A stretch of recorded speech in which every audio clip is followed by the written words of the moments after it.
Olá, contatos do Observatório.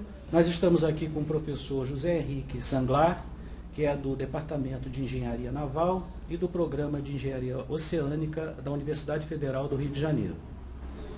O professor vai falar sobre carreira docente, sobre movimento sindical e sobre outras questões de interesse dos docentes das universidades federais.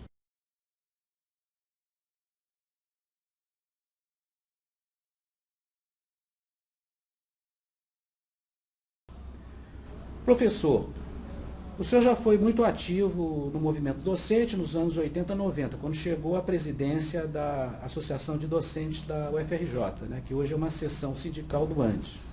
Agora volta à diretoria como candidato em uma chapa que foi vencedora, né, foi consagrada nas urnas, nessas eleições que ocorreram semana passada. Por que um hiato tão longo? O que o senhor está vendo como perspectiva para essa gestão? Bom, o hiato, na verdade, é de um cargo específico de direção, né? Não é exatamente da participação e do acompanhamento do movimento docente, embora, de fato, eu tenha, digamos assim, afastado um pouco, né, de uma atuação mais direta. Né? Isso também por razões acadêmicas, né? E também porque a última gestão que eu participei, que foi em duas gestões consecutivas, né, de 99 até 2003, né, foi muito desgastante. Né? Foi um período, inclusive, nós tivemos uma grande greve em 2001, a questão da grande batalha sobre a reforma da Previdência, enfim. E por razões pessoais também, mais recentemente, né, eu tive que me, digamos assim, recolher, né, para retornar. Né?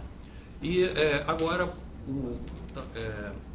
em função exatamente de um certo afastamento, talvez um certo, não sei se esvaziamento, né, do movimento, várias pessoas conhecidas minhas, e que trabalhamos juntos já também no sindicato em outras épocas, sei lá, uma série de coincidências, não sei especificar exatamente qual foi o estopim, né, de acender a chama de novo do interesse específico por um cargo na diretoria. Né? E eu acho que houve uma resposta considerável, né, nesse sentido. Acho que nós estamos com condições, pelo menos potenciais, de fazer um bom trabalho, porque nós conseguimos fazer uma diretoria completa, né, o que não aconteceu nas últimas gestões, e também recompor, ainda que parcialmente, o Conselho de Representantes, né, que eu acho que possibilita. Na diretoria, no Conselho, eu acho que nós temos representação de todos os centros da universidade, o que não resolve, mas possibilita você fazer um trabalho, eu acho que mais abrangente, que é um dos objetivos nossos, né, de reestimular a discussão sobre a universidade, a parte acadêmica e a parte política também que está envolvida nesse processo.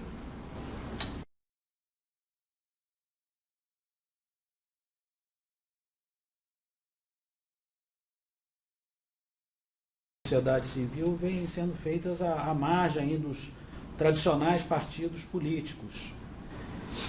A influência de partidos políticos e centrais no Andes e nas associações sindicais, por exemplo, na do FERJ, incomoda? Não, eu acho que eu não cheguei a incomodar, porque não houve, pelo menos que eu, na minha opinião, na minha avaliação, nenhum tipo de tentativa de aparelhamento, digamos assim, da entidade. Né? É claro que as pessoas têm suas convicções, sua formação política, e algumas pessoas, tanto da direção nacional como da direção local, têm ligações partidárias, mas eu acho que esse é um dos grandes méritos, eu acho, do próprio sindicato, né? De ter clareza da questão da independência em relação à própria estrutura da universidade, do governo, de partidos, e de ter sua política própria. É claro que, como as pessoas são únicas, elas não são departamentalizadas, vamos dizer assim, o fato de ter pessoas ligadas a partidos vai ter algum tipo de influência no comportamento e nas questões que vão ser priorizadas, que vão ser levadas pelos sindicatos. Não há como você separar isso dentro das pessoas. Né? Mas eu acredito que essa clareza, né, de que o sindicato é uma entidade independente, né, e que tem autonomia em relação à própria estrutura do governo, e dos partidos políticos e de todas as outras entidades, né, da sociedade em geral, eu acho que é uma questão importante que tem sido uma marca do próprio sindicato e desde a fundação da Associação Nacional de Docentes e da própria do FES, Associação Sindical. Vou colocar uma pimentinha aí no debate. Como é que você veria, então, a adesão que essa seção sindical fez a outra, saiu da CUT, entrou na Conlutas, em uma assembleia que não tinha nem 20 pessoas presentes? Não teria sido um aparelhamento nesse caso? Olha, eu acho que, sem dúvida, pode ter sido uma decisão politicamente arriscada, né, no sentido que você não teve condições de ter um apoio explícito maior da categoria. Né? Mas, por outro lado, já também não houve uma reação contrária. Quer dizer, eu acredito que isso não tenha sido considerado, né, como tal. E acho que essa história, né, do movimento, né, que tem conseguido separar, digamos assim, bem essas questões, eu acho que é, de certa maneira, um reconhecimento público também, né, de que não acho que o caracteriza digamos assim, a democracia dentro do movimento não é exatamente só o número de pessoas que estão deliberando naquele momento, mas a forma como você convoca abertamente, né, a discussão com a pauta especificada e que as pessoas, evidentemente, tenham ou não disponibilidade. É claro que isso é uma preocupação, né, e essa é uma das minhas grandes preocupações, exatamente essa, né, de você ter uma participação maior, digamos, ativa, né, dos sindicalizados, dos professores em geral, na vida do sindicato e, consequentemente, nas próprias decisões que ele está tomando e nas posições que ele está assumindo publicamente. Né? Mas, sem dúvida, isso é uma espécie de calcanhar de Aquiles nosso. Né? Você ter uma participação pequena, o que pode levar, em alguns momentos, sem dúvida, a algum desvio. E é uma preocupação que a gente tem que ter permanente. Obrigado.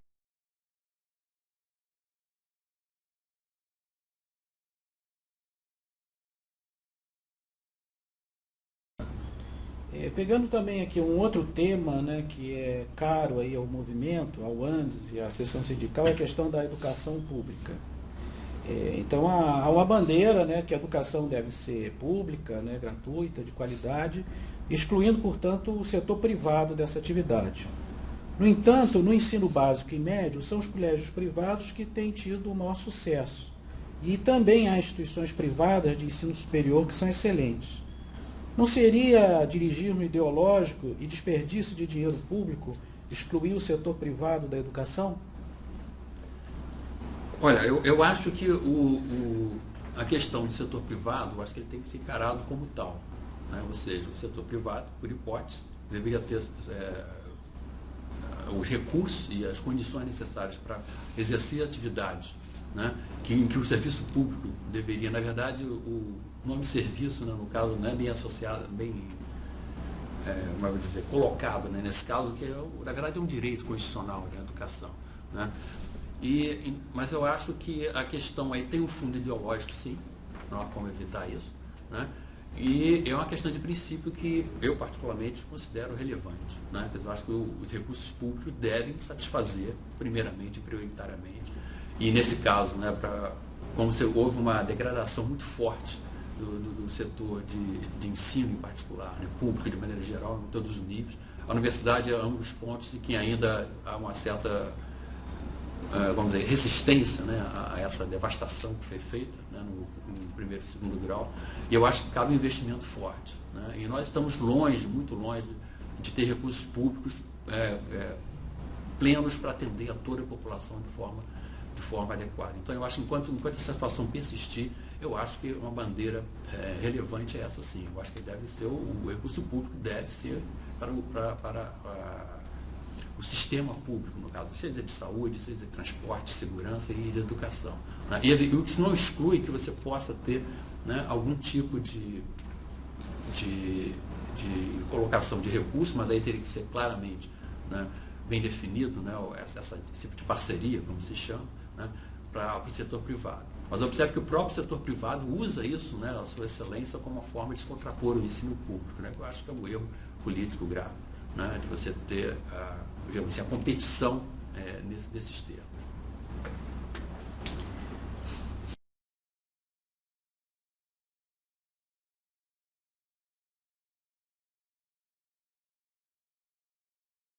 Bom, mudando agora para o foco, para a situação dos docentes, vou fazer algumas perguntas relacionadas aí à carreira docente. O que o senhor acha da metodologia de concursos públicos para docentes que é atualmente praticada nas instituições federais de ensino superior?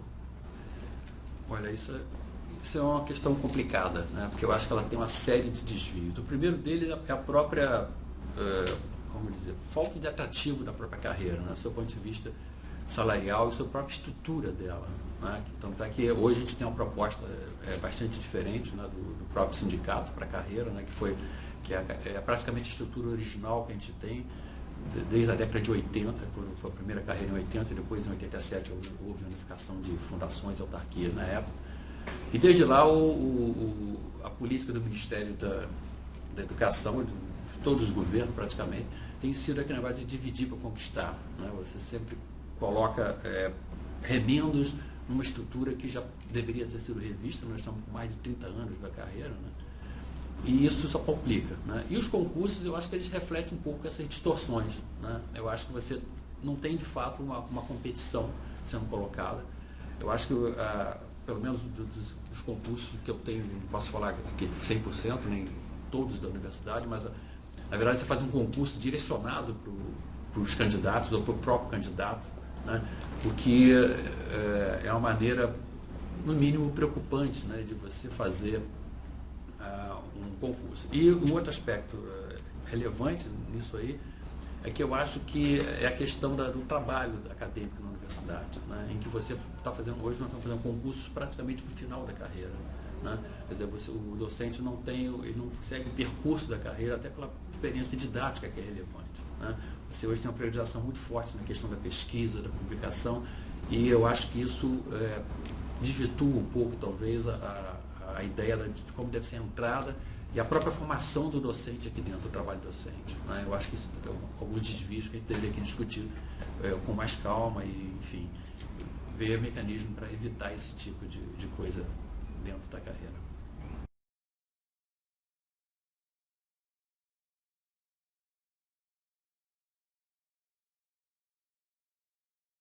Obrigado. Relacionado em parte com a pergunta anterior, como avalia essa prática de muitos docentes que se aposentaram e reingressam como professores através de novos concursos públicos? Olha, eu acho que isso para mim, uma distorção, né? Uma distorção clara embora, mesmo que seja permitido legalmente, né? Eu acho que você deveria ter clareza. Isso significa que você tem uma carreira, né? E também um sistema de aposentadoria, etc., que estão com problemas, né? Que estão com dificuldades de se relacionarem e de ter digamos assim, um início, um fim, um término da sua vida acadêmica, do seu trabalho dentro da universidade de forma regular, né? Porque você acaba impedindo, inclusive, uma questão que hoje, né, mesmo que considerando que a contribuição da pessoa, no caso, que venha reingressar dessa forma, seja relevante, né, a gente está com dificuldade séria de renovação, né, dos quadros, né? No meu próprio departamento aqui, por exemplo, né, nós temos levas, né, de professores que se aposentarem no mesmo período vai causar um vácuo muito grande, né?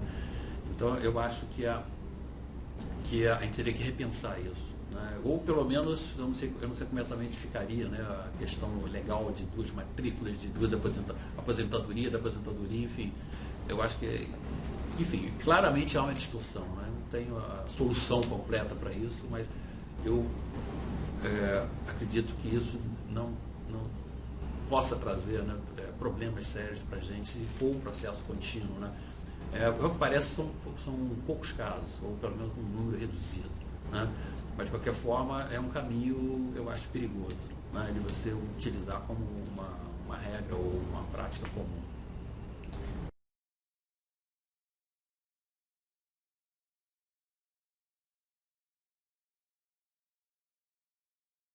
Obrigado. Então, para fazer o fecho aí da nossa entrevista, falar sobre a discussão da carreira docente, né, há uma proposta que foi trazida pelo Ministério da Educação e MPOG, e há uma outra proposta que vem sendo debatida, né, pelo ANDES, Sindicato Nacional. Como é que você avalia essas propostas de carreira? Há alguma chance de uma virada de mesa e a proposta do ANDES passar a ser discutida?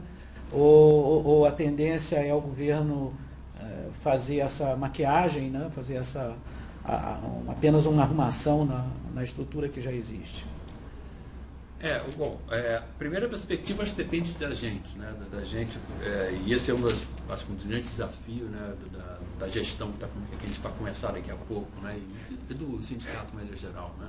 De como é que a gente conseguir colocar esse problema para os professores e fazer com que eles respondam, se interessem, enfim, deem respaldo, né, político e tenham algum tipo de força, de pressão junto ao governo e, evidentemente, à própria sociedade, né, que justifique a implantação da carreira de uma estrutura que, como tem se pensado aqui antes, que é uma estrutura que coloca claramente a questão dos níveis salariais, de um piso, né, de uma diferença menor, com uma possibilidade de progressão, digamos assim, regular, né, dentro da própria carreira, em função do trabalho, em função da produção.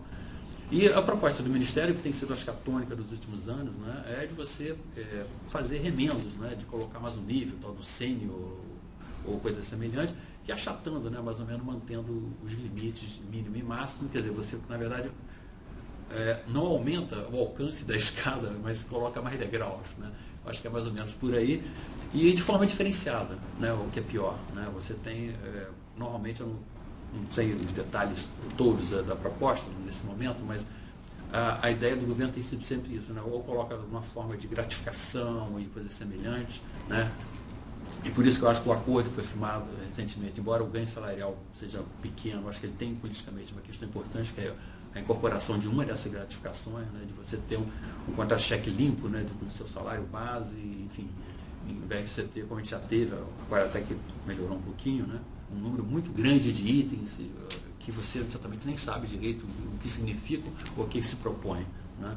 E, então eu acho que essa questão principal. E atrelar também, eu acho que uma coisa importante dentro da carreira, a progressão, né, ou seja, do professor entrar num nível e percorrer essa carreira que está na proposta do sindicato, até pela experiência didática dele, que é relevante, porque muitas pessoas não têm essa experiência e têm que ter essa formação importante aqui dentro, né? E você conseguir níveis, digamos, aceitáveis, né, de salários, de condições de trabalho e condições dignas também, de como qualquer trabalhador que o professor universitário deve ter.